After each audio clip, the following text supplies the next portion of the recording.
تشریف فرما ہے صرف حاضری لواس نون شاہ صاحب، انہوں دے بعد بحر المصائب شہنشاہ ذکر مصائب جناب غلام شبیر جوہر صاحب برآمدگی کرا سن گئے۔ ذوالجناح دی تمام مومنین جڑے بہر کھڑے انہوں نے اپیل کر سانگیا کہ مجلس آزاد پنڈالی تشریف لے آؤ۔ جناب ہن تواڈے سامنے شاعر آل عمران عزت ماں واجب القادر جناب اون عباس نقوی صاحب، انہوں دے بعد ذاکر اہل بیت بحر المصائب جناب غلام شبیر جوہر سے برآمدگی کرا سن گئے۔ بر محمد و آل محمد صلوات۔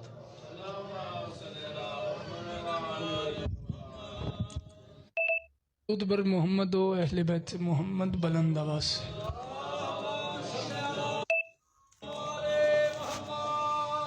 نعرہ تکبیر، ماشاءاللہ، نعرہ رسالت، کل ایمان نعرہ حیدری، پھر بھی کل قرآن نعرہ حیدری۔ درود مل کے بلند آواز سے پڑھیں اللہ۔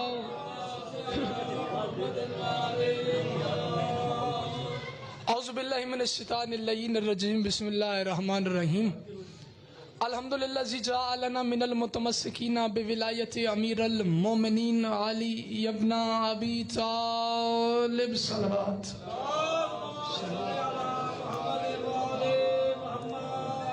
الصلاۃ والسلام علی محمد وآلہ الطیبین الطاہرین المعصومین المنتخبین المنتجبین، وَلَنَ اللَّهُ عَلَىٰ غَاصِبِ حق زہرا۔ بے شمار بے شمار بے شمار درود مل کے بلند آواز سے پڑھیں اللہم۔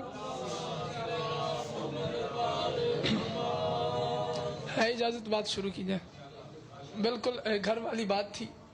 مالک بھائی قاسم کو سلامت رکھے، بڑا خوبصورت بادشاہ کی کا ذکر ہوا، ہر ذاکر نے ذکر کیا، مجھ سمیت مالک تمام کی نوکری کو قبول فرمائے۔ اس بارگاہ عزت میں رب العزت مالکان عزت کا صدقہ ہر صاحب عزت کی عزت کو محفوظ فرمائے۔ کوئی بیمار ہے تو واسطہ بیمار کربلا کا میرا مالک اسے صحت کلی عطا فرمائے۔ سب دعاؤں کی ایک دعا، جس بندے کے کانوں میں مجھ حقیر سید کی آواز جا رہی ہے اس پہ آمین کہنا واجب نہیں اوجب ہو جائے گا۔ میرے مالک ہم وارث کے ہوتے ہوئے بے وارثوں کی طرح جی رہے ہیں، ہمیں پردے والے حسین کی زیارت نصیب فرما۔ زینت فرش عزا کے لیے، اپنی اپنی دعاؤں کی قبولیت کے لیے اور ان دعاؤں کی مستجابی کے لیے صلوات ایک ہی پڑھیں لیکن مل کر بلند آواز سے پڑھیں اللہم۔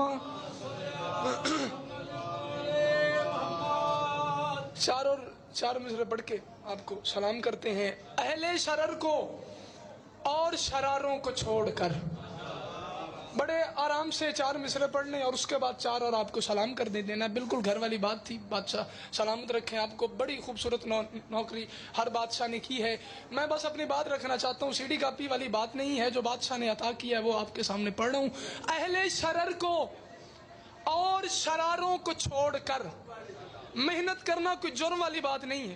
اگر میں محنت کر کے آیا ہوں مجھے صرف اس کے صلے میں آپ سے دعا چاہیے۔ بھائی علی، اہل شرر کو اور شراروں کو چھوڑ کر، اہل شرر کو اور شراروں کو چھوڑ کر تنہا کھڑا تھا 7,000 کو چھوڑ کر۔ اہل شرر کو اور شراروں کو چھوڑ کر، قاسم بھائی یہاں آ جائیں، یہاں آ جائیں۔ اہل شرر کو اور شراروں کو چھوڑ کر تنہا کھڑا تھا 7,000 کا چھوڑ کر، اصغر نے خود اشارے سے روکا تھا ورنہ اون پانی تو چل پڑا تھا کناروں کو چھوڑ کر۔ آپ جی ہیں یار، مولا آپ کو سلامت رکھے۔ اصغر نے خود اشارے سے روکا تھا ورنہ اون پانی تو چل پڑا تھا کناروں کو چھوڑ کر۔ چار مصرے اور پڑھتے ہیں اور آپ کو سلام کرتے ہیں۔ مدحت لبوں پہ ہے میرے جاری حسین کی، ہر بندہ صبح سے جو آیا اس نے بادشاہ حسین کا ذکر کیا ہے۔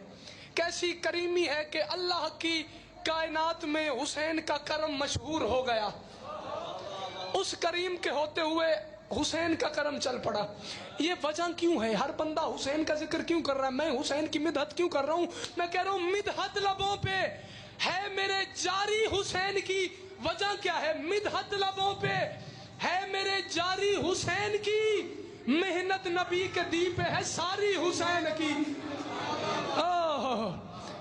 لبوں پہ ہے میرے جاری حسین کی، محنت نبی کے دین پہ ہے ساری حسین کی کتاب کا نام ہے صحاب رحمت سردار کربلا. اس میں ایک واقعہ لکھا ہے کہ ایک بندے نے رسول خدا کے دور میں کوئی گناہ کیا لوگوں کے سامنے, اور میرے بادشاہ نے فرمایا تھا کہ گناہ ہمیں لذت ہے, گناہ ہمیں سکون نہیں ہے. گناہ کرنے کے بعد پریشان ہو گیا, لوگوں میں شرمساری کی وجہ سے بندہ کوئی برا کام کرے تو بندہ پھر خود کو بچاتا ہے کہ کہیں لوگوں کو پتہ نہ چل جائے, میری بے عزتی نہ ہو جائے, میں بدنام نہ ہو جاؤں, بڑی جلدی کے ساتھ. اب وہ بندہ گناہ کرنے کے بعد شرمساری سے بچنے کے لیے چھپ گیا, لوگوں سے دور ہو گیا.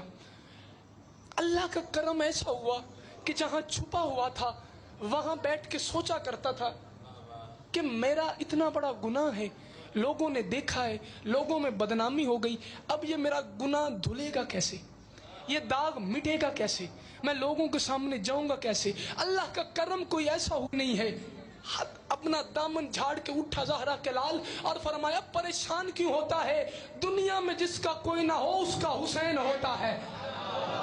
دنیا میں جس کا کوئی نہ ہو اس کا حسین ہوتا ہے. بڑی جلدی کے ساتھ, دنیا میں جس کا کوئی نہ ہو اس کا حسین ہے. ہوا کیا ہے, کہتا ہے گناہ کر بیٹھوں اور اب پریشان ہوں کہ یہ گناہ کا داغ دھلے گا کیسے. صاحبان ممبر, اب اس نے کہا کہ بادشاہ ایک دلیل میرے ذہن میں ہے, ایک طریقہ ہے, اگر آپ وہ کر دیں تو اللہ کا نبی مجھے معاف کر دے گا, اور اگر انہوں نے معاف کر دیا تو اللہ معاف کر دے گا.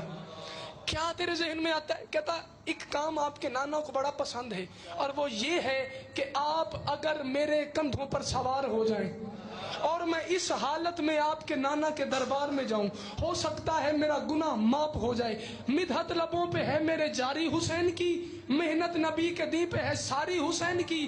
کندھوں پہ حسنین کو بٹھا کے کائنات کے رسول کے دربار میں داخل ہوا.